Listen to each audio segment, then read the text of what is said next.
Eh ben, bonjour à tous, bonjour à toutes. Bienvenue donc sur ce quatrième maintenant numéro d'Éruption, Éruption Podcast. Éruption Podcast, c'est le podcast qui a été créé donc par l'ETNA. L'ETNA, c'est l'école des technologies numériques avancées, une école donc qui se fait en 5 ans avec un parcours 100% alternance. Alors pour rappel, ce podcast, il a pour objectif justement d'être à destination des étudiants actuels et en devenir pour leur donner un maximum de tips et de retours d'expérience. L'objectif, c'est d'interroger donc justement des personnalités inspirantes qui ont donc fait le chemin, qui ont tracé un petit peu la voie. Pour ce quatrième numéro, vous le voyez, on est chez donc VP, très gros acteur de référence par rapport au monde du e-commerce. Et on a la chance donc d'interroger aujourd'hui et d'échanger avec Adrien Lavisiera qui va nous expliquer donc son métier. Il est aussi donc partenaire de l'école puisqu'on a des étudiants de l'ETNA qui travaillent au sein de son équipe. Il va nous expliquer tout ça jusqu'à nous donner aussi des petites informations sur sa vision du secteur, sa vision de la tech. Donc on accueille tout de suite Adrien Lavisiera. Adrien, salut. Salut Wilfried. Bon, merci en tout cas de nous accueillir ici à Saint-Denis, chez VP. L'objectif, très simplement, comme les 3 derniers numéros, c'est de parcourir un petit peu justement donc, tes différentes expériences, qui tu es, comprendre qui tu es, comprendre justement aussi quels peuvent être par rapport à tes retours d'expérience, quels peuvent être tes tips, tes conseils à apporter au monde étudiant. Et puis, on ne pourra pas te quitter sans avoir aussi ta vision de la tech, notamment sur l'IA et tout ce qui s'ensuit, et comment on évolue dans une direction comme la tienne. Mais ça, tu vas justement nous l'expliquer. Donc, pour démarrer cet échange, est-ce que justement tu pourrais nous expliquer un peu ton parcours, ton évolution professionnelle, qu'est-ce qui t'a amené en fait, comment t'en es arrivé jusqu'à être ici, chez VP? Et peut-être, alors ça fait une grande question, mais comprendre quels ont été certainement les moments clés de ta carrière. Ouais, ok, top. Très bien, en fait ça va être assez linéaire comme explication. Mon parcours n'est pas linéaire, mais l'explication l'est. J'ai commencé avec un bac S, sciences de l'ingénieur. Malheureusement, j'étais pas le plus doué en sciences, même si j'adore ça, mais j'étais vraiment pas le plus doué. Donc j'ai eu mon bac sur le fil du rasoir. Et en fait, c'est vraiment après mon bac ou dans mes études supérieures, j'ai découvert qu'en fait, je suis passé tête de promo très rapidement en informatique parce que je sentais que c'est là où je pouvais me déployer, quoi. C'est ce que j'aimais. Donc après ce bac S, je suis allé en DUT. Aujourd'hui, ça s'appelle métier du multimédia de l'Internet. Et avant, c'était services et réseaux de communication. Ouais. Et donc du coup, ce choix-là, je l'ai fait parce que c'était des études en 2 ans, très cool, on peut accéder assez rapidement au monde du travail. Et en fait, en enclenchant dans ce DUT, je me suis rendu compte que en fait, il y avait vachement plus à aller creuser et ça m'a vachement donné envie de continuer plus loin mes études. Donc du coup, à la suite de ce DUT, il y avait un peu 2 options. Il y avait une licence pro en alternance qui pouvait se faire assez facilement, ou alors notre prof de communication avait des échanges avec des étudiants au Canada. Et donc du coup, je suis parti 1 an faire ma licence au Canada, et c'était une licence en création et nouveaux médias. Et en fait, ce qui est trop cool, c'est que le DUT que j'ai fait, c'était un truc très rapide pour essayer d'atteindre le marché du travail, très technique. On vous apprend la base très rapidement et des outils pour être efficace dès ces 2 ans. Et en fait, moi, j'ai essayé de prendre du recul sur le travail qu'on faisait en termes de technique pour avoir plus ces outils créatifs. Et donc là-bas, on m'a appris à évaluer la créativité, par exemple, où on m'a appris ce que c'est des cours de laboratoire et prototypage, bref, des choses qui sont vachement plus à la réflexion de la stratégie ou comment les projets arrivent. Okay. Et juste après cette licence, c'était difficile de revenir dans le parcours éducation française parce que j'en avais une image qui était arrêtée à ce que j'avais vu au DUT.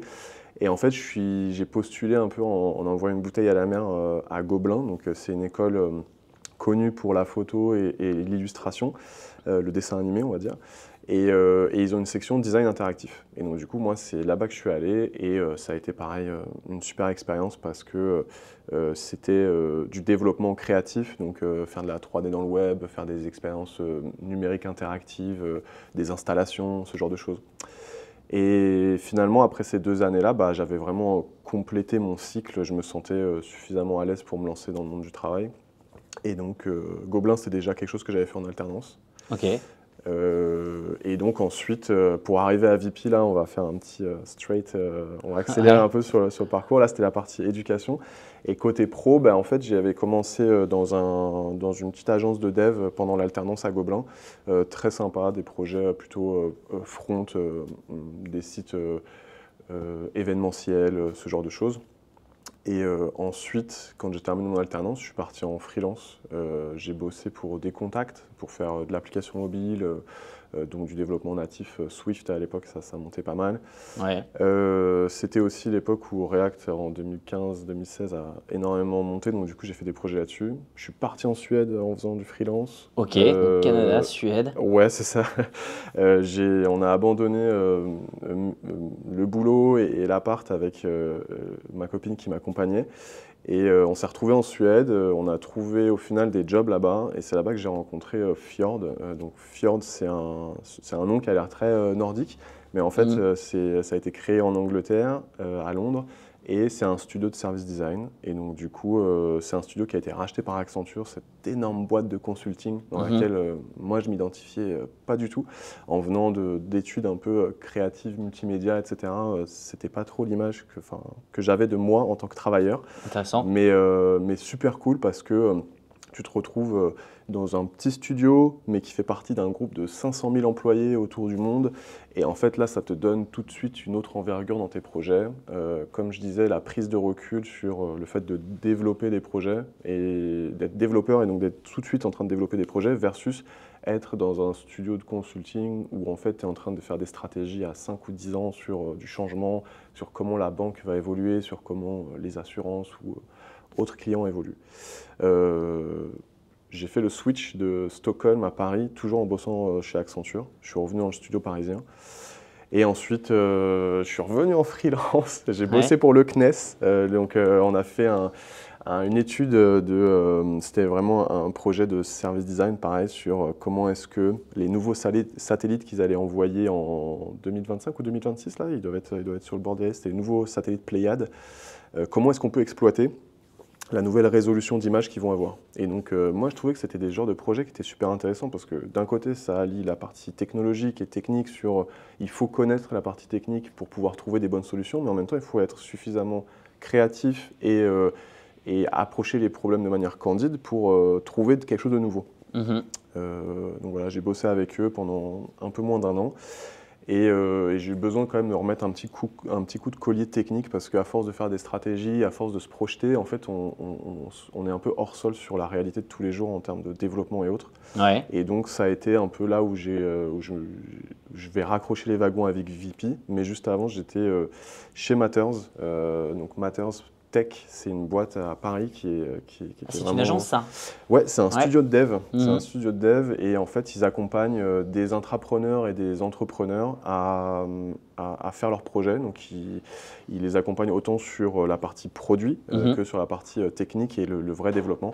Et j'ai adoré mon expérience chez eux. On a fait des super beaux projets. J'ai rencontré des gens vraiment talentueux. Et c'était pas non plus là où je voulais non plus terminer. J'ai rencontré Jean, donc le directeur de l'innovation de VP, après l'été chez Matters. J'ai trouvé qu'on a eu un bon feeling. Le projet chez VP au lab me semblait super intéressant. Pouvoir travailler avec des étudiants, faire en sorte de les emmener, de les faire décoller dans leur apprentissage du métier et en même temps avoir la plateforme de VP pour pouvoir faire des projets innovants. Et donc après, tu arrives au lab de VP. Et après, j'arrive au lab de VP et là, du coup, on est en 2021. Oui, 2021, oui, c'est ça. Alors aujourd'hui, si on regarde donc tes dénominations, tu as cette responsabilité de Head of Lab, R&D Engineer et aussi la mention créatif technologiste. Entre 2001 et 2025, qu'est-ce qui se passe? En fait, pour en arriver là? ouais, tout à fait. En fait, je rejoins VP dans l'équipe R&D. VP me propose de rejoindre l'équipe R&D qui fait partie de l'équipe innovation. L'équipe R&D s'occupe en partie d'encadrer le lab. Bref, c'est une double équipe, on va dire. Et je pense que assez rapidement, en fait, moi, naturellement, je me suis vachement orienté vers les étudiants, même si je faisais partie de l'équipe R&D et que j'avais possiblement moi mes projets de mon côté. J'ai adoré travailler avec les étudiants et donc du coup, j'ai l'impression que naturellement, j'ai un peu pris cette place proche des étudiants, d'organiser certaines choses, d'encadrer les projets et tout.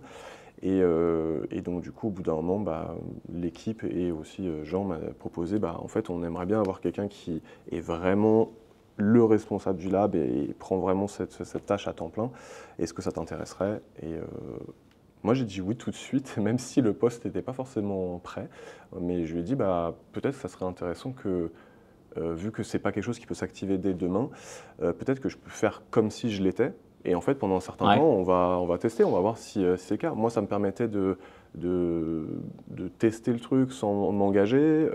Eux, côté VP, ça permettait aussi de s'assurer que si on lui propose le job à cette personne qui est déjà en interne, est-ce qu'il a bien les compétences? En fait, j'ai trouvé que c'était une petite charnière qui se faisait bien.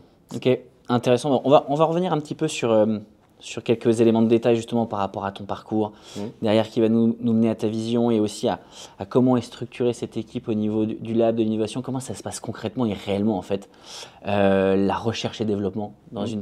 dans une société comme VP quand même assez connue du grand public. Mhm. Je vais te demander juste un petit exercice, c'est de revenir un petit peu en arrière. D'avoir justement ta vision du monde du travail lorsque tu étais étudiant, lorsque même tu avais 18, même 20 ans. Mhm. Quand tu avais 20 ans, comment tu percevais justement ce monde du travail? Qu'est-ce que tu en pensais? En fait, ce qui est assez drôle, c'est que quand j'étais à cette période-là, en fait, je crois qu'il y a un espèce de graphique sur les internets qui explique que quand on est un peu junior, on a l'impression de vachement comprendre, et puis après, plus on devient mid et senior, on comprend qu'on comprend rien. Puis il y a un peu Ouais. cette espèce de phase où on a moins de confiance. Je pense que la période où j'étais dans le début de la vingtaine, c'était la période où j'étais bien en confiance. En fait, je me sentais bien dans mes études. J'avais l'impression que finalement le monde était facilement à ma portée et que je pouvais aller faire ce que je voulais. Et de manière naturelle, je pense que j'ai toujours ce caractère assez optimiste. Et D'où donc, cette envie d'ailleurs un petit peu Canada. ouais, tout à fait, tout à fait. Moi, j'avais quand même vachement envie de remplir mon cerveau d'expériences, de remplir de points de vue autres que celui juste de la France, le monde professionnel français ou le monde éducationnel français, de l'éducation française. J'avais envie de voir à l'extérieur. Mhm. Et donc, du coup, à 20 ans, en vrai, je me disais, je pense que je devais être à peu près au Canada à cette période-là.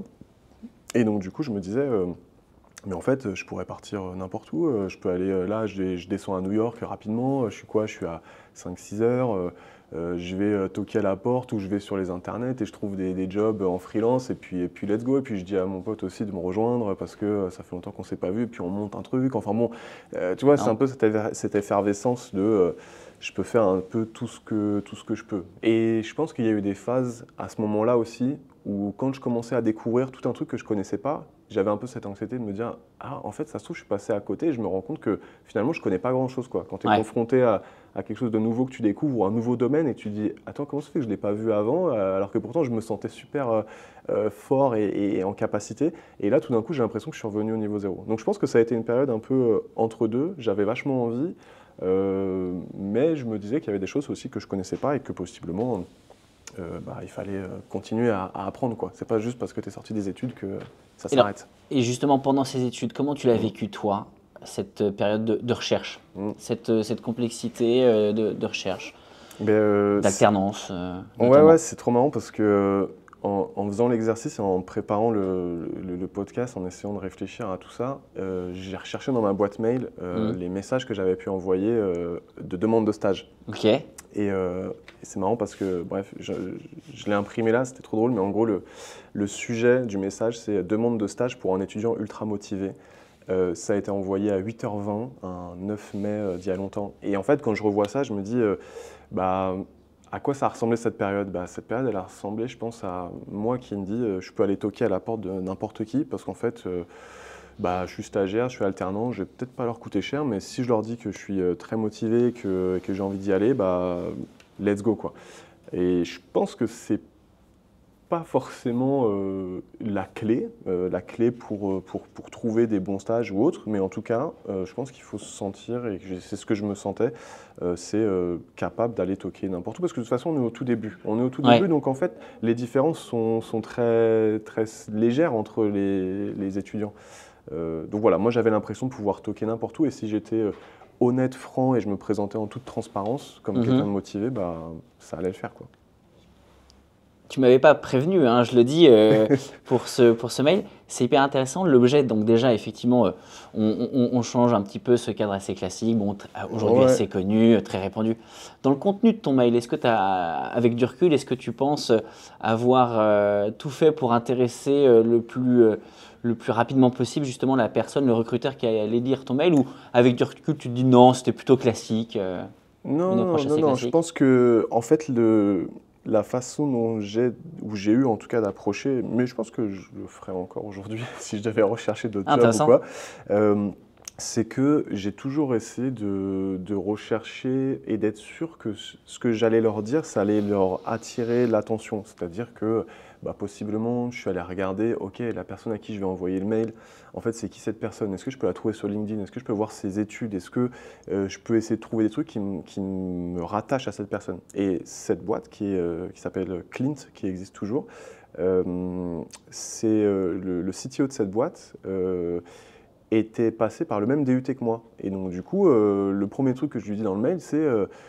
écoute, je suis je suis un gars de Vélizy, du DUT de Vélizy, comme toi, tu as peut-être Excellent. eu ce prof, enfin tu as peut-être eu un tel. Et donc moi, l'idée, c'était vraiment de créer une connexion. C'est pas quelque chose de faux, ou c'est pas juste un truc c'est pas du phishing que je suis en train de faire. C'est vraiment juste en train de lui dire, je pense qu'on a des choses en commun, je pense qu'on peut avoir des atomes crochus, viens, on se rencontre, quoi. C'est la base aujourd'hui quand même de maintenant, enfin pas maintenant, mais de postuler comme ça, selon toi, de travailler ces candidatures.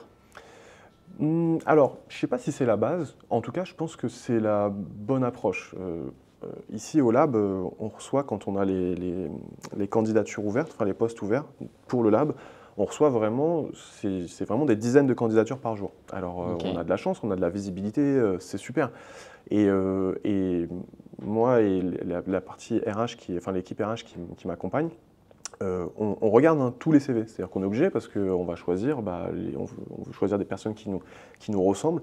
Et en fait, parfois j'ai l'impression de tomber sur des CV ou sur des candidatures où tu sens vraiment que tu es une des bouteilles qui a été jetée dans la mer. Et en fait, du coup, ça se perçoit vachement. Donc, en tant que recruteur aujourd'hui, j'arrive à me rendre compte de cette différence-là, que avant je faisais sans forcément avoir eu cette expérience de recrutement, mais que je me disais naturellement, il faut que je fasse la différence. Et cette différence, je pense qu'elle se passe par le fait de savoir pour qui tu es en train de postuler. Est-ce que c'est vraiment la boîte dans laquelle tu as envie d'aller? Est-ce que tu as envie de te projeter là-dedans? Et si c'est vraiment le cas, dis-le clairement, de manière transparente et honnête, en fait. Donc, je pense que la base, ou en tout cas la façon de faire que je trouve qui a bien fonctionné pour moi, c'est de choisir que et uniquement les endroits où j'ai envie d'aller postuler. Ça va certes peut-être me faire un peu plus peur parce que tu as moins de boîtes, mais en même temps, tu peux à chaque fois faire de la personnalisation avec eux et leur parler en leur disant j'ai étudié chez vous, j'ai étudié votre boîte, ces projets-là m'intéressent, ce que vous avez fait il y a 2 semaines, je l'ai vu sur LinkedIn, j'ai trouvé que c'était trop cool. Bon voilà quoi, si vous le pensez vraiment, ça va se sentir. Tu as rencontré alors, le Adrien qui a 20 ans, a rencontré des difficultés ou pas? Ouais. Comment tu les as surmontées ces difficultés justement? Je pense déjà avec un grand optimisme, hein. Ouais. On a 20 ans, on a de l'énergie, on a plein de choses à revendre. Donc, ouais, je pense avec optimisme. En fait, les difficultés, c'est quoi? C'est des refus ou c'est des non-réponses. Les difficultés, c'est de voir la deadline qui approche et de se dire, mince, est-ce que je vais réussir à trouver? Et, pour le coup, j'ai pas été quelqu'un qui a toujours fait les choses en avance et qui était très prêt, etc. Je me suis toujours un peu fait au fil de l'eau et quand je le sentais. Et je pense qu'il faut juste garder la tête en dehors de l'eau, quoi. Ça t'a tenté ou pas à ce moment-là, par exemple, sur des refus, même sur des non-réponses, à ce moment-là de te dire, allez, c'est bon, terminé, bonsoir, je vais postuler en masse et puis après, à un moment donné, ça va finir par payer. Est-ce que tu as fait ça? Franchement, non. Franchement, non, parce que déjà, pour postuler en masse, faut pas être mauvais ou alors faut avoir vachement de temps. Dans le sens où faut pas être mauvais parce qu'il faut limite se créer un petit script ou un truc qui le fait. Ouais. Donc je veux dire, il y a déjà un certain investissement pour réussir à le faire. Et puis en plus, si tu le fais par exemple manuellement, bah oh purée, tu tapes ta soirée, tu termines, enfin t'as même pas envie de le faire. Moi personnellement, ouais, oui, non, mais pourquoi pas, je peux comprendre qu'on se dise bon bah ok, c'est la dernière façon de faire. Je vais sur Welcome to the Jungle et je fais toutes les annonces. Moi, c'était vraiment pas ce que je trouvais qu'elle allait être la stratégie gagnante. Pour moi, la stratégie gagnante, c'était de se dire je vais passer plus de temps à rechercher plein de boîtes et de voir là-dedans laquelle ressort.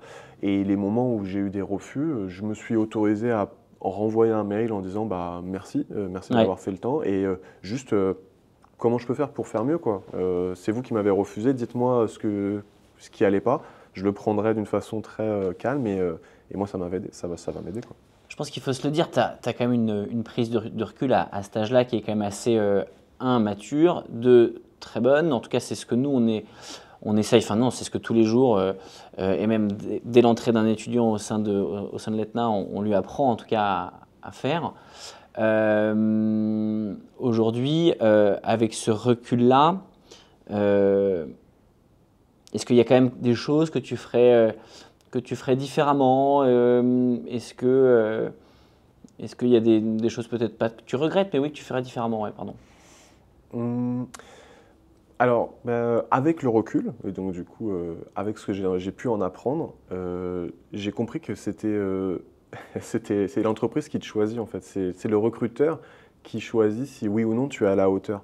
Donc en fait, ne te ferme pas toi-même les portes. Ne te dis pas, bah, je ne vais pas aller postuler chez Apple parce qu'en fait, Apple, ils ont un niveau de fou ou je ne vais pas aller postuler chez X ou Y. En fait, c'est eux qui vont juger ton profil et eux, ils ont des besoins que tu ne sais même pas encore s'ils les ont ou pas. Alors, ça viendrait d'où justement quand même cette prise cette maturité, même quand même ces bons petits tips que tu as déjà mis en place? À ton avis, ça vient d'où? Ça vient de tes parents, tu vois ce que je veux dire? Ouais. En fait, je pense qu'il y a des choses qui viennent de mon entourage ou autre, et à mon avis, je pense que ça peut être peut-être un peu un caractère d'optimisme ou ça va aller, on regarde là où on va aller mieux et pas ce qu'on a fait de mal, par exemple. Donc, je pense que peut-être que ça vient de mon écosystème familial ou amical. Ouais. Néanmoins, dans mes études, en tout cas, j'ai vachement appris donc j'étais dans des études qui étaient développement, mais où j'étais vachement baigné via des cours de design et des cours de réflexion. Et je pense que tout ça, ça m'a aussi appris à me dire bah, comment est-ce qu'on apprend de ses erreurs, c'est quoi la feedback loop que tu peux avoir et comment est-ce que tu peux faire de ta carrière professionnelle et autres, ta meilleure partie de Sims en fait. Tu vois, c'est celle-là, il faut pas que tu la rates. Donc du coup, fais en sorte d'apprendre de tes erreurs et de faire en sorte que ton personnage il avance au mieux.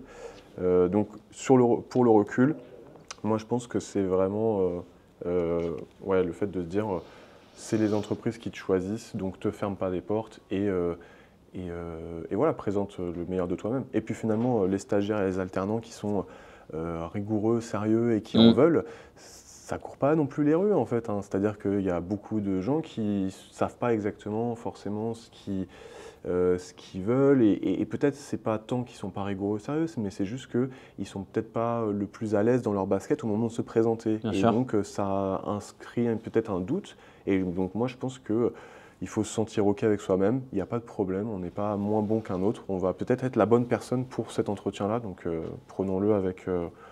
on va y arriver, quoi, ça va le faire. À cette époque-là, je me permets une nouvelle question parce que c'est hyper intéressant toute ta démarche de recherche, ta prise de recul, savoir justement d'où effectivement tout ça vient. Est-ce que lorsque tu es étudiant, tu sais que tu vas t'intégrer dans un parcours au niveau de la tech, tu as ce que tu apprends en cours, et tu as aussi ce que tu apprends par toi-même. Moi, j'ai pour toujours habitude de dire aux étudiants qu'on a beau faire effectivement n'importe quelle école, ça dépend aussi de nous-mêmes sur aussi qu'est-ce qu'on en fait. Est-ce que tu as des souvenirs de toi où tu prenais ton ordinateur et tu allais de toi-même apprendre aussi des choses que peut-être tu allais apprendre avec le temps au sein de l'école, mais à ce moment-là, il fallait peut-être mettre un petit coup d'accélérateur parce que ça pouvait justement te permettre d'ouvrir de nouvelles portes sur tel ou tel entretien, entreprise, etc. Donc, opportunité professionnelle. Est-ce que ça t'est arrivé justement d'apprendre aussi par toi-même Ouais, dans ouais, l'univers de la tech? ouais, je pense que c'est primordial.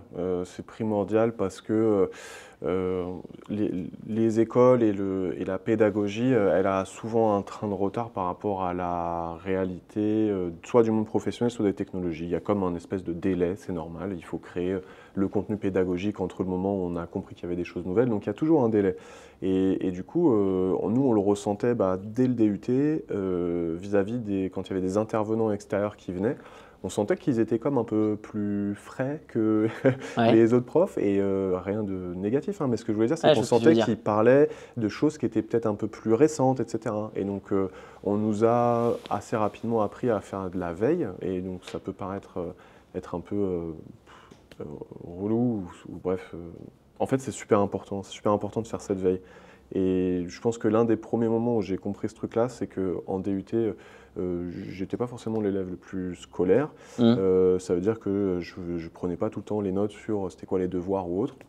Et donc un soir, dans la résidence universitaire où j'étais, il y a mon voisin du dessus qui était aussi dans ma promo.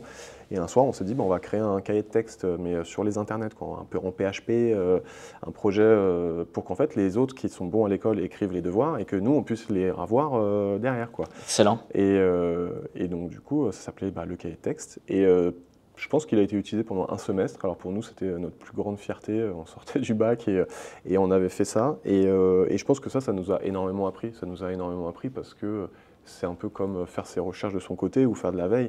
On avait un cas concret avec des vrais utilisateurs où on allait pouvoir être jugé. C'est des gens qui étaient proches de nous en plus, qui allaient pouvoir nous voir et nous dire quand je clique, ça marche pas ou ce genre de Génial, choses. génial. Et donc du coup, on a passé du temps à sortir des carnets, à se poser des questions de comment est-ce qu'on crée un produit. On ne se posait pas ces questions-là de cette façon-là, mais en fait, on se disait juste, non, mais tu trouves pas que ça, c'est pas bien? En fait, on était juste en train de designer quelque chose et de le produire en même temps. Et on faisait ça sur notre temps libre. Et j'encourage aujourd'hui encore les étudiants du lab de VP, les membres du lab de VP, à avoir cette habitude-là et ce rituel en dehors de la maison, enfin en dehors pardon, le lapsus, en dehors du taf. Mais après, c'est pas quelque chose qu'on peut forcer. Moi, en tant que manager à VP, je vais pas dire à mes employés ou en tout cas à mes personnes de mon équipe, travaillez chez vous, c'est pas la Non, mais en tout démarche. cas, Mais un en tout cas, étudiant ouais. voilà, qui se retrouve dans une période, on va dire, entre deux cours Mm. et qui n'a pas pour habitude justement de faire de la veille. Mm. Donc ça, déjà, ce retour-là, il est hyper intéressant. Tu verrais justement un étudiant qui te dit, écoute, moi de rien, j'en fais pas. Qu'est-ce que tu me conseillerais de faire qu'est-ce que tu me conseillerais là tout de suite maintenant de mettre en place? Ouais, Tu diras quoi? franchement, j'ai envie de dire, il y a presque un endroit qui peut être le premier endroit qu'il faut aller si on veut faire de la veille. C'est pas forcément le plus simple, mais en tout cas, c'est celui qui, à mon avis, est le plus intéressant. C'est Hacker News. Donc, c'est juste le news feed de Y Combinator, qui Ok. est l'incubateur de start-up de la Silicon Valley où il y a Stripe, Airbnb, ils sont tous passés par là-bas. Bref, ce Y Combinator, il a un flux, un feed de news qui s'appelle Hacker News. Et donc c'est sur news.ycombinator.com, je crois, quelque chose comme ça. D'accord, En on tout le cas, vous le mettra en trouverez, bio. c'est un site orange qui est pas très beau, mais en fait c'est super intéressant parce que énormément de gens qui sont dans l'écosystème de création de start-up, qui sont dans cette mouvance New Tech et vraiment au fil du rasoir, en fait, ils postent des articles de blog ou de trucs qu'ils ont vus à droite à gauche. Et donc, du coup, c'est un newsfeed qui est super généraliste dans la tech. Et les premières fois où tu vas aller sur Hacker News, déjà, tu vas te dire comment il y a autant de gens qui peuvent aller sur ce site alors que c'est juste une liste de liens. Mais en même temps, le contenu est au plus récent et au plus hot de la tendance tech. Et il y a beaucoup de sujets que tu ne vas pas comprendre au début parce que tu vas te dire mais pourquoi cet article il est en train de faire le buzz alors qu'ils sont en train de parler d'une réécriture du compilateur C? Quel est l'intérêt? Mais en fait, si tu n'as pas fait ça dans tes études ou si tu le fais, en fait, c'est super généraliste en tech. Donc vraiment, je Hyper conseille, intéressant. aller là-dessus, sur ce genre de veille. Néanmoins, si je peux rajouter encore un truc sur ce Ouais, bien sujet-là, sûr. quand je demande pendant les entretiens, pour le cadre du lab, comment est-ce que tu fais ta veille en tant qu'étudiant? Les choses que je retrouve souvent, c'est Twitter, YouTube et possiblement TikTok. Et j'entends que ce soit ces médias-là, ou en tout cas ce support-là. Je pense qu'il y a du contenu qui est intéressant là-dedans. Il y a des gens qui s'investissent sur ces plateformes-là. Donc je suis pour qu'il y ait du contenu qui vienne de là et qu'on s'informe de là. Par contre, c'est comme tout type d'information, il faut multiplier les sources et donc aller sur des trucs qui sont différents. Donc les réseaux sociaux, ils vont avoir un certain type de contenu de façon globale, quoi qu'il arrive. Mhm. Et il faut en sortir et aller sur d'autres types de médias qui sont peut-être un peu moins, où il faut un peu plus d'investissement, comme par exemple Hacker News, il va falloir lire, c'est 99% du temps en anglais et autres, mais c'est un contenu qui est différent. Donc je pense que c'est bien de balancer les Oui, contenus. après, aujourd'hui, la traduction est quand même à portée de main en 2 clics. Certes, c'est vrai, c'est vrai. Ok. Focus maintenant sur l'univers des labs Mm. et de la recherche et développement. Mm. Bon, on connaît tous un petit peu le métier de VP. On va pas forcément y revenir dessus, mais certainement, peut-être justement, on focus sur des points que tu vas nous mentionner. Comment fonctionne exactement un lab d'innovation? Mm. En tout cas, celui de VP. Ouais, en tout cas celui de VP, Ouais. je tiens à le souligner. Ouais. Eh bien écoute, c'est assez simple. On a, on a une équipe de personnes qui viennent de différents mondes ou différents profils. Là, ça peut être par exemple au lab, ça peut être différentes écoles, plutôt des écoles d'ingé, mais différentes écoles. Je pense que déjà la base, c'est de pouvoir avoir des profils qui ont des parcours différents. Ça nourrit la créativité. Et dans un lab de R&D, il y a parfois, même si on parle de technique, il y a parfois de la créativité qui est mise en jeu. Donc je pense qu'un bon terreau, déjà, ce sont des personnes d'un background différent. Ok. Ensuite, vraiment de manière terre à terre, comment le lab d'innovation, ou du moins comment l'équipe d'innovation de VP fonctionne. On a pour mission de préparer le futur technologique de VP, la suite, oui, technologique de VP. On est environ 700-800 en tout, en tech chez VP, et nous, on est une équipe d'une quinzaine de personnes environ à l'innovation. Et donc nous, on est vraiment la tête pensante de la suite. Et donc du coup, comment on fonctionne? Énormément de veille, c'est-à-dire regarder les nouveaux papiers de recherche qui sont sortis sur possiblement une nouvelle architecture de modèle d'IA, ou alors vraiment de nouveaux services ou de nouvelles techniques. Donc ça, c'est partie intégrante. Il faut pouvoir ingurgiter de la nouveauté, il faut pouvoir lire et s'informer pour comprendre quelle technologie ou quel morceau technique serait intéressant à exploiter. Nous, on a un prisme technique, c'est-à-dire qu'on aborde les sujets de manière technique. Soit on est intéressé et curieux d'une nouvelle technologie et on va l'appliquer et on va voir ce que ça donne, soit sinon on sent que via les contacts avec les autres équipes et autres, qu'on a des choses qu'on pourrait fluidifier. Donc nous, on cherche soit à fluidifier le travail de nos collaborateurs en facilitant les process, en les outillant, soit proposer des fonctionnalités aux membres, donc nos clients VP, on les appelle les membres VP, et on peut leur proposer des fonctionnalités innovantes. Par exemple, on a eu des fonctionnalités sur de la recommandation de taille ou peut-être de la personnalisation. Il y a des choses comme ça que nous, on peut venir développer. Et donc finalement, en fait, on a deux points d'entrée qui sont soit une curiosité tech, soit un problème ou une friction connue qu'on va essayer de résoudre en saupoudrant de la technologie. Ça, c'est comment les projets arrivent. Et ensuite, une fois que les projets sont arrivés, généralement, ce qu'on essaye de faire, c'est qu'on se dit, on laisse un temps à peu près défini pour résoudre ce problème. On se dit, une itération intéressante, c'est par exemple un trimestre, un quarter, un trimestre. C'est bien parce qu'on peut se dire à la fin de ce trimestre, est-ce que ça a porté ses fruits ou est-ce que ça n'a pas porté ses fruits? Bien avant, on a des moments où on a des check-ups et on va vérifier si on va dans la bonne direction, si on teste les bonnes choses. Mais à la fin du trimestre, on peut se dire go, no go, on continue ce projet, on ne le continue pas, on ne le sent pas, il y a des choses qui sont passées entre deux. Donc il y a des choses qui peuvent se terminer en un trimestre et par contre, il y a des choses qui peuvent continuer. Le premier trimestre a été super, les signaux sont positifs. Ok, très bien, on continue, on essaie de prouver au reste de VP en leur montrant le projet que ça fonctionne, que c'est cool, que ça peut apporter de la valeur. On essaie aussi de prendre leurs avis et peut-être ça va leur faire penser à d'autres choses. Et au final, on va arriver à un moment à une espèce de passation de projet où notre équipe n'est pas celle qui a pour but de maintenir le projet en prod et autres. On a pour but de la faire sortir de terre. Et ensuite, une fois qu'elle est sortie de terre, on s'occupe de faire cette passation technique et on l'installe dans une autre équipe, quoi. Tu aurais justement la possibilité de nous parler d'un exemple concret qui aujourd'hui fait partie du maintien de chez VP, d'un point de vue tech, qui donc, est connu maintenant, qui est lancé depuis longtemps, mais qui est donc né du lab. Ouais. Ben, en fait, des projets comme ça, il y en a, il y en a pas mal. Pour vous donner un ordre d'idée, sur le premier trimestre, là, on avait, j'ai envie de dire, c'était pas, j'ai envie de dire, mais j'ai la slide en tête, c'est environ 10 initiatives qui peuvent être des projets plus ou moins matures, qui sont maintenus, enfin qui sont en avancement en parallèle. Sur ces 10 petites dizaines d'initiatives, il y en a plusieurs qui ne vont pas terminer, mais il y en a qui vont vraiment terminer. Chez VP, qui vont vraiment être installés. L'une d'elles, qui ne sont pas celles qu'on vient de parler, parce que celles qu'on vient de parler sont encore en développement, l'un des projets, je pense, qui est assez intéressant, c'est par exemple Return. L'initiative Return, c'est une idée qui est née du coup. Alors, je sais qu'elle fait partie de l'innovation, je ne sais pas à quel point il y avait d'autres personnes des équipes de l'externe. C'est intéressant aussi de savoir d'où vient l'idée de base. Ouais. Est-ce qu'elle vient justement du gratte-ciel de VP? Non. Comment ça descend? C'est rare que ça vienne du gratte-ciel de VP. Ça peut, mais c'est rare que ça vienne d'en haut. C'est plutôt déjà nous, par le fait de communiquer avec les autres équipes et d'être en contact. Donc, du coup, on arrive à flairer que mince, mais attends, vous faites ça comme ça, mais attendez, moi pourtant, il y a genre 2 mois, j'ai lu un truc, je pense que ça pourrait grave vous aider, etc. Donc ça peut venir de manière très organique comme ça.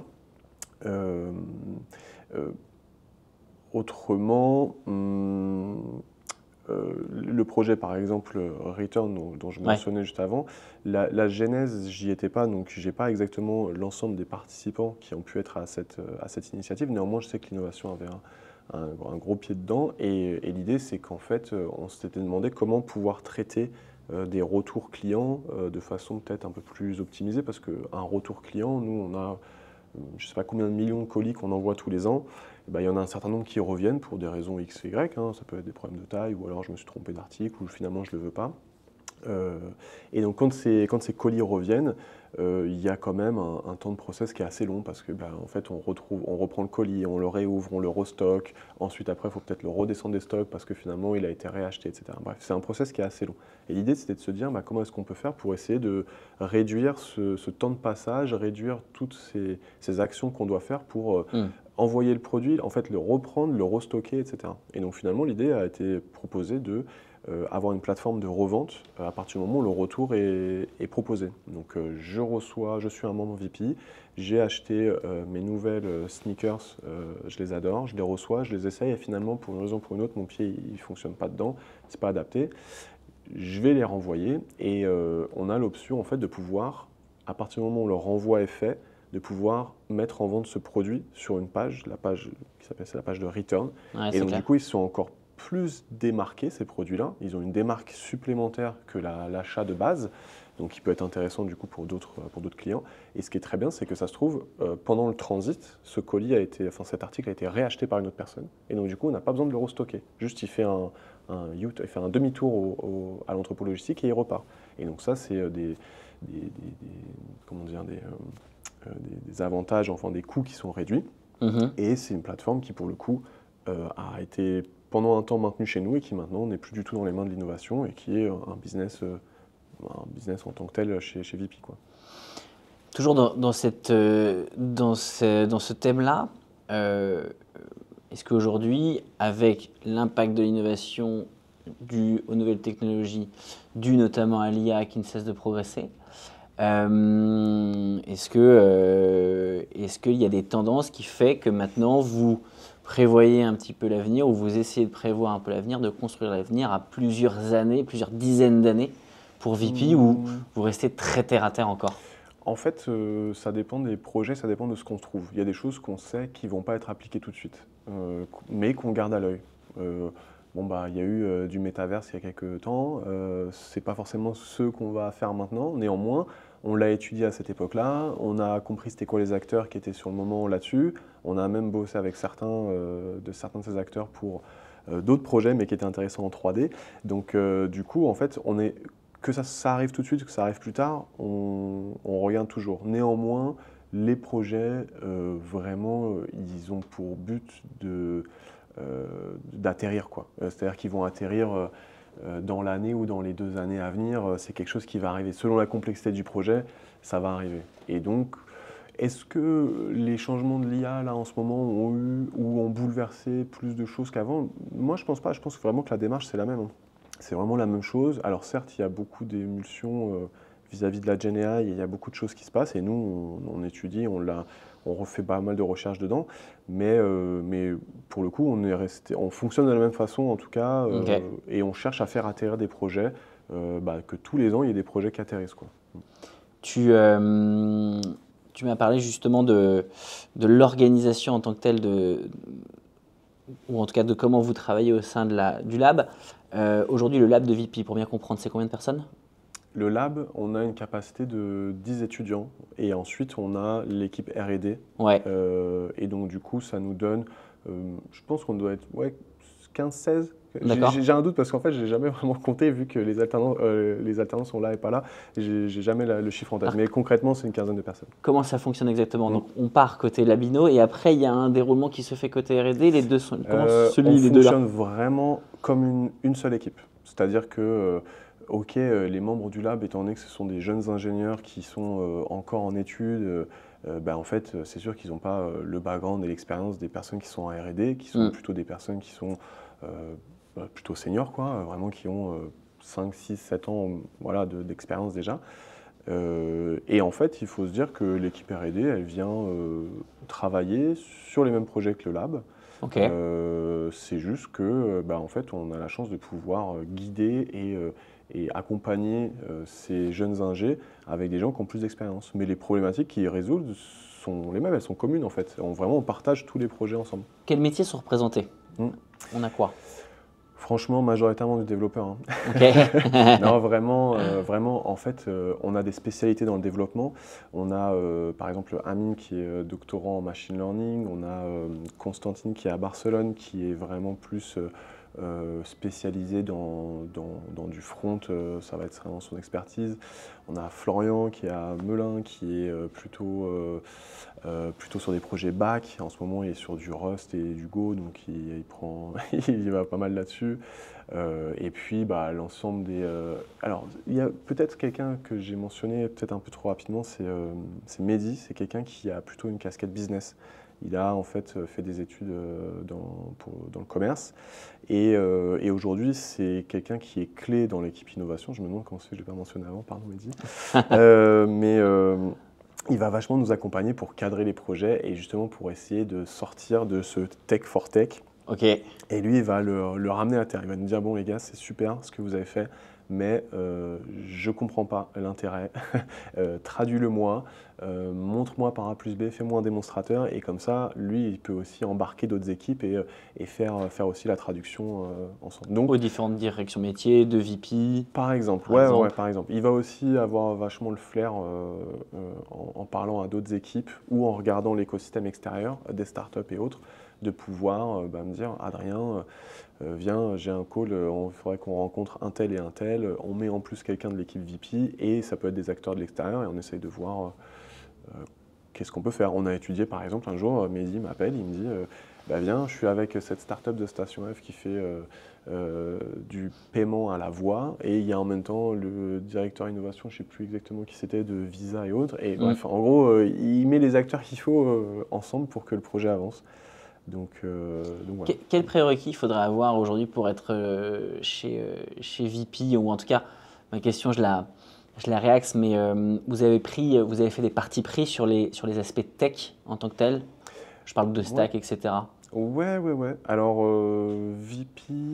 Alors, le lab et VP, c'est très différent. Nous, on a la chance au lab, on va dire, d'être sur la partie R&D. Donc, en fait, on a très peu de limites en termes technologiques parce qu'il faut qu'on teste et il faut qu'on recherche.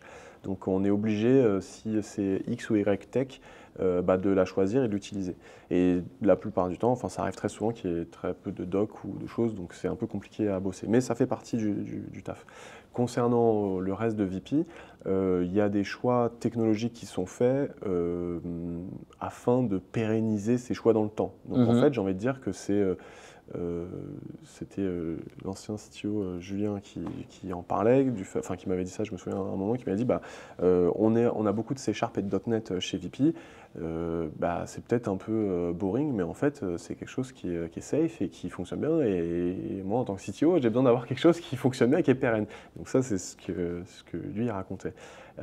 Et c'est vrai qu'avec le temps maintenant chez VP, en fait quand on voit l'ensemble des choses que VP Tech produit, en fait, on ne fait pas que du software, on a aussi nos data centers autour, on a nos serveurs que les gens maintiennent directement, on a très peu d'adhérence sur les clouds publics, on a certes des choses qui tournent dessus, mais on a aussi notre VP Cloud en interne, on a la réplication des services qu'on a chez AWS et autres. Alors on n'a pas tout le catalogue parce que ça ne nous servira à rien, mais en tout cas on a cet investissement tech qui est fait au sein de VP, et donc du coup on a une culture tech qui est forte sur les choix. Est-ce que tu l'achètes, est-ce que tu le fais toi-même, bref, les choix techniques ne sont pas anodins et ne sont pas faits de manière anodine. Donc du coup, il y a des choses qui sont chez VPTech, qui sont installées et sont présentes. Donc le .NET, c'est quelque chose de présent. React, ça va être quelque chose de présent. Qu'est-ce qu'on a d'autre qui est beaucoup utilisé? Après, ça peut arriver que dans des équipes particulières, il y ait par exemple une brique en Go ou une brique en Python, c'est OK. Mais j'ai envie de dire que la saveur majoritaire, ça va être .NET React en général, et OLAB, c'est différent. OLAB, c'est ce qu'il faut pour le projet, ça sera utilisé. Donc Rust, Go, Python, whatever. Quel conseil justement tu donnerais concrètement à des étudiants qui sont curieux et qui se dirigeraient véritablement sur cette voie de la direction lab inno, recherche et développement? Tu donnerais quoi comme conseil?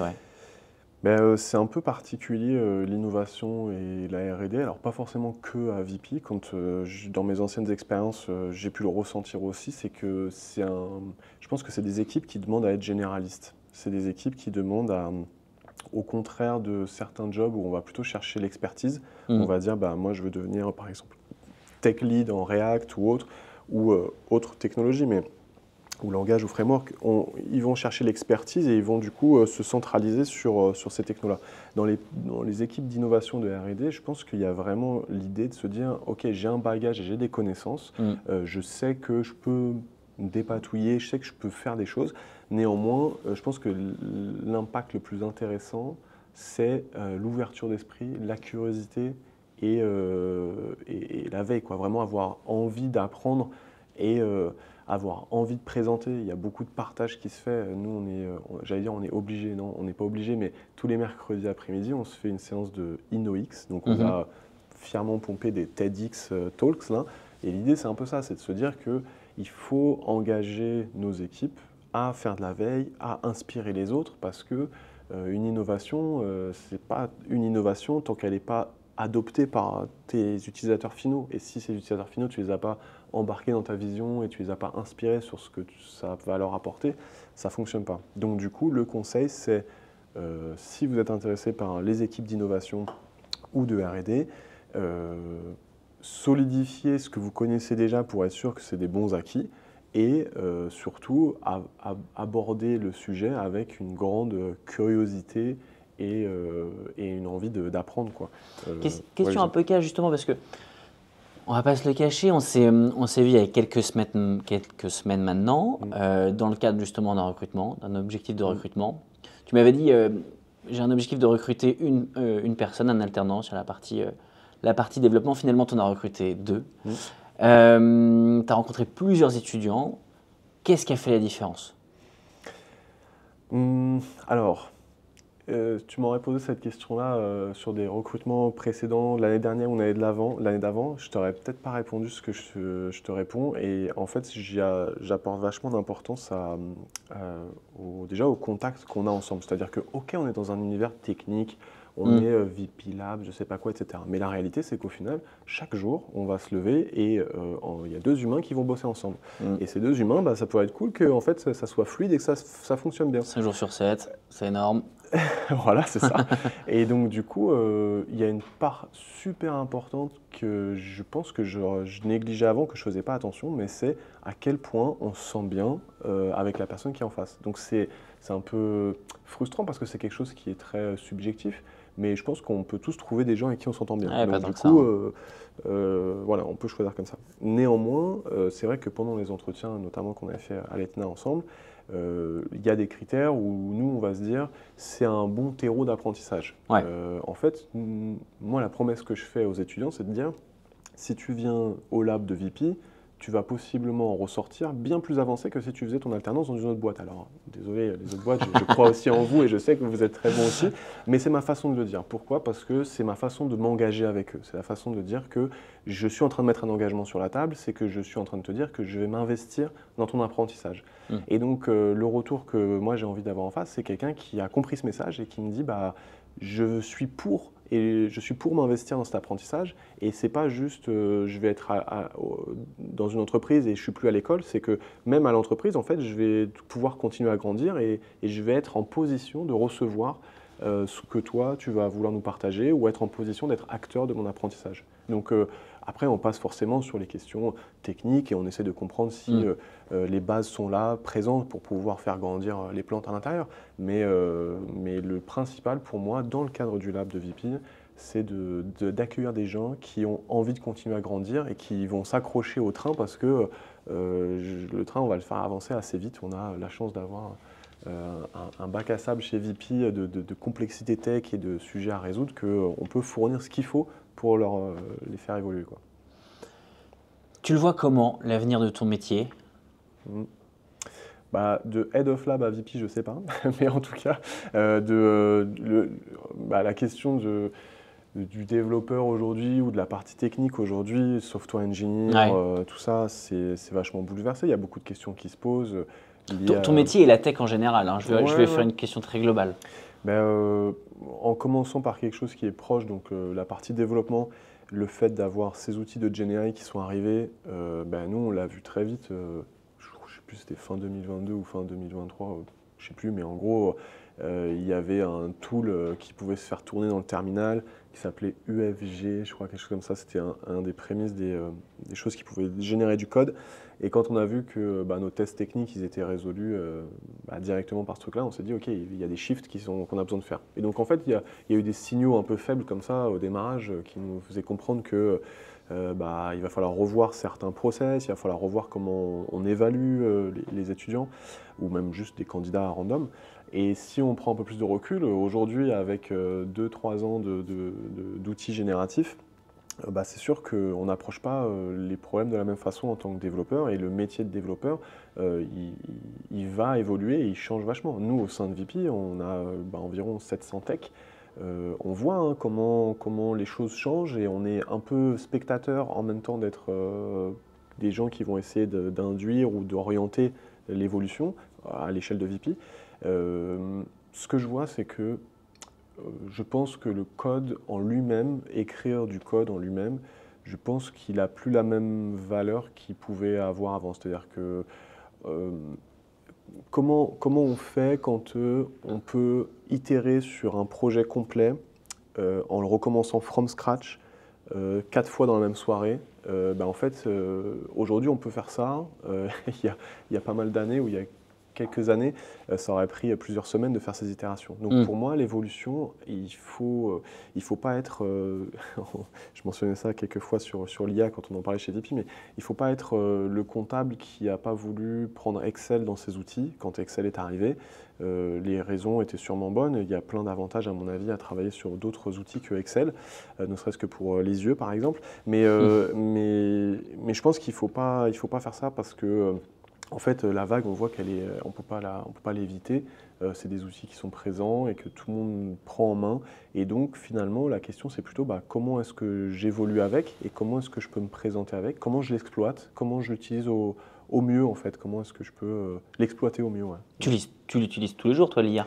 Ah ouais, bah en fait, nous, en fait, c'est un gain de temps de fou, quoi. En fait, on se rend compte que c'est pas forcément simple à utiliser, c'est pas quelque chose qui va résoudre tous tes problèmes. Mais avec de l'expérience, en fait, plus tu as d'expérience en computer science, vraiment la culture générale informatique, plus tu vas être bon à les exploiter. Et donc en fait, c'est pas un outil qui tu peux donner à n'importe qui et qui va faire n'importe quoi et réussir à créer tout ce qu'il veut avec. Non, non, je pense qu'il y a une vraie expertise à avoir. Je pense que c'est un vrai outil à apprendre à dompter. Et donc du coup, moi j'encourage l'ensemble des équipes ici à l'utiliser. Je pense même que ça peut peut-être être un peu bizarre de pouvoir toujours estimer le temps des tâches comme dans l'ancien monde Ouais. aujourd'hui. En fait, à quel moment, comment on fait quand dans une entreprise ou dans une équipe, on a des gens qui sont pas pour cet outil et ils ont leur raison et j'entends, hein, j'ai pas la science infuse, je dis pas que c'est ça qu'il faut utiliser tout le temps, mais je dis juste que moi je l'apprécie. En tout cas, quand tu es dans une équipe ou dans une entreprise où c'est scindé, où ces voies-là sont scindées, comment tu fais pour harmoniser tout ça et pas qu'il y ait des décalages entre possiblement des équipes qui ne l'utilisent pas du tout et qui vont sûrement avoir une vélocité moindre Ouais. qu'une équipe qui va l'utiliser, qui a une vélocité plus élevée. Mais peut-être qu'il y a des garde-fous à rajouter, comment tu fais pour t'assurer que le code est bon, etc. Donc ça pose beaucoup de questions en tout cas. J'ai l'impression que personne n'a toutes les réponses, mais il y a une espèce de mouvance qui dit qu'il y en a qui l'exploitent et qui gagnent du temps. Bon, bah jusqu'à présent, pourquoi pas. Tu dirais quoi à Adrien Lavisiera qui a 20 ans aujourd'hui? Tu lui dirais quoi? Bah, vis-à-vis du développement, je dirais continue à être, n'aie pas peur de continuer à être ce généraliste en fait. Je me suis souvent comparé avec d'autres amis qui étaient, je sais pas moi, qui devenaient experts en WebGL et qui me faisaient des shaders de l'enfer et je me disais mais moi jamais je pourrais faire ça et j'en avais peur et en fait ça m'a pas du tout posé de problème pour la suite. Donc ce que je lui dirais c'est ça, c'est continue à garder cette envie d'apprendre. J'ai eu de l'anxiété, c'est pas de l'anxiété, mais quand j'ai terminé mes études, je me suis dit, maintenant il n'y a plus personne qui va m'apprendre quoi que ce soit, donc il faut que ce soit moi qui continue à apprendre. Et je pense que je suis content d'avoir fait un peu ce choix-là et d'avoir gardé cette vision-là. Donc pour moi, le conseil, c'est continue à apprendre et ouais, prends confiance en toi. En fait, les autres sont pas si forts que ça, en fait. Ça va. Justement, tu dirais quoi en mot de la fin à tous ces étudiants qui vont t'écouter? Et encore une fois, c'est des étudiants en devenir en études supérieures et des étudiants actuels qui sont en alternance, qui sont en recherche. Quel serait ton mot de la fin pour eux? Ben, je pense que l'avenir est aussi flou qu'elle l'était il y a quelques années. Les chamboulements actuels ne sont pas si problématiques. En fait, il faut les prendre, il faut se créer soi-même le métier de demain qui va être changé. Gardez si possible votre rigueur et votre écoute lors d'entretiens ou lorsque vous rencontrez d'autres gens. Euh, et surtout terminez vos projets, mettez-les en ligne, partagez-les. Vous avez l'impression que c'est pas forcément beau, ou pas fini, mais en fait, ça fait une différence énorme de voir que, bah, en fait, oui, il y a des choses que vous avez faites de votre côté, vous avez poussé, donc les jugez pas trop durement, mettez-les en ligne ou sur votre GitHub, faites en sorte que ça soit visible et accrochez-vous, voilà, ça va le faire. Super. Bah, merci. Ouais. Merci Adrien. Merci pour en tout cas d'avoir accepté l'invitation. Nous, en tout cas, on l'a accepté, celle de venir chez vous. Ouais. On était ravis d'être là. En tout cas, moi, ce que je retiens de cet échange, c'est quand même cette maturité très tôt de se dire il faut s'intéresser, pas lâcher le morceau. Aller au-devant aussi, potentiellement de la candidature spontanée, de s'intéresser à la personne chez qui on va candidater, de s'intéresser aussi à l'entreprise, à sa stack, que les cours c'est bien, son école c'est bien, mais faire aussi par soi-même c'est encore mieux. Et donc je pense que le message que tu fais passer, il est quand même bien clair là-dessus. C'est beaucoup plus clair par rapport effectivement au fait de démystifier tout ce qu'on peut penser d'une direction lab, inno, recherche et développement. Je pense que tu as eu un discours très terre à terre et c'était aussi très intéressant d'avoir un discours et des réponses très factuelles. En tout cas, on vous remercie encore une fois d'avoir écouté très certainement donc, ce podcast. On va se donner très bientôt rendez-vous pour un 5e et même un 6e épisode, puisqu'on va être amené à échanger avec un DSI d'une très belle entreprise dans le domaine de la finance. Et on va retourner chez un acteur du retail, un gros acteur du retail, où on aura l'occasion d'échanger directement avec les directions des relations écoles, donc qui sont au cœur du réacteur des stratégies de recrutement des alternants. Donc on vous dit à très bientôt et encore merci Adrien. Ouais.